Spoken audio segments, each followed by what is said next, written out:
Another day, another vlog for CM Padolov. For today's video, magbabaksin tayo ng mga inakay natin ng mga first hatch.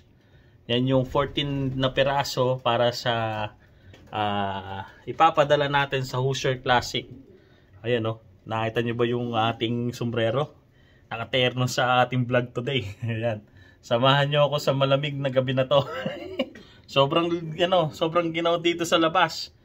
Negative 4. Kaya kung titingnan yung maigi, ito yung ating tubig.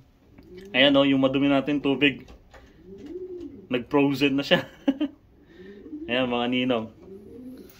So yun nga mga ninong, naka-ready na yung ating training box.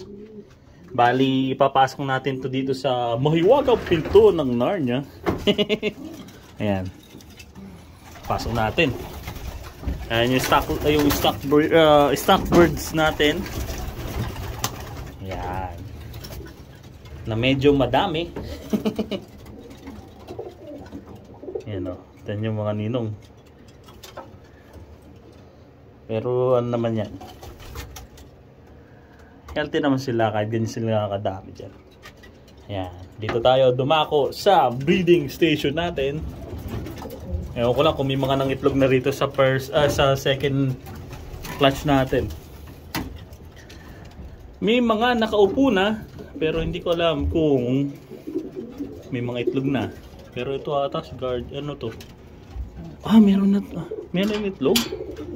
Meron na itlog? May itlog na nga siya.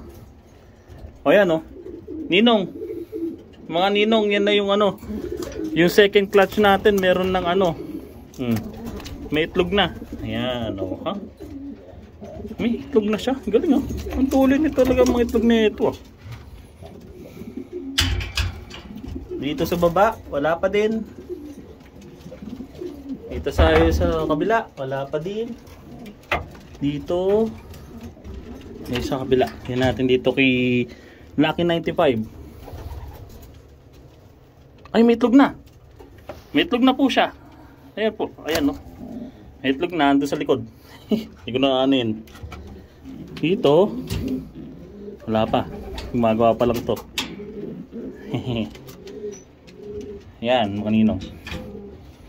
So, samahan nyo ako mga ninong. Manghuhuli tayo ng ng mga inakay. Ayan. Sa ibaba sila. Ayan. Ayan. Huhuli natin sila ngayon. Samahan nyo ako manghuli. Ito yung bali yung iba nandito sa taas. Yan. Tapos ito pa yung 5 na inakay. Ayan. Okay mga ninong, stay tuned lang kayo. So yun nga mga ninong, ang gamit natin ay yung dati natin ginagamit na Salmonella Petimurium Bactrin. Ayan. Bali yan yung gagamitin natin. Bali 25 ml per bird to. 100 doses na para sa mga ibon natin. Ayan.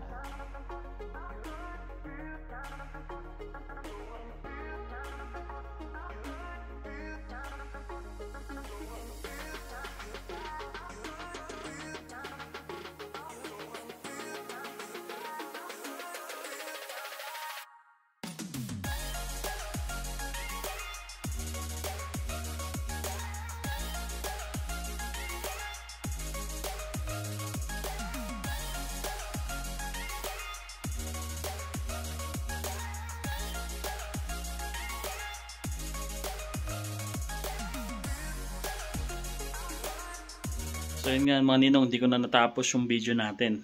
Bali, nakakapagod din kasi kung paano balik tapos kuha uli ng ibon dun sa ating training box. Dahil isa lang kasi yung training box natin. Hindi naman kasi gano'ng ginagamit namin yung training box dito.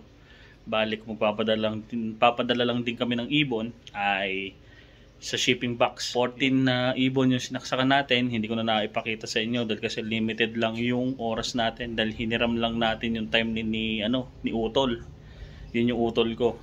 Bali, patulong lang ako sandali para mabaksinan natin yung mga ibon na papadala sa o isi-ship sa ibang OLR. Subscribe Ninong sa ating channel, mag-subscribe ka naman. Doon lang mga Ninong yung ating vlog. Maraming salamat sa panonood. Peace mga Ninong.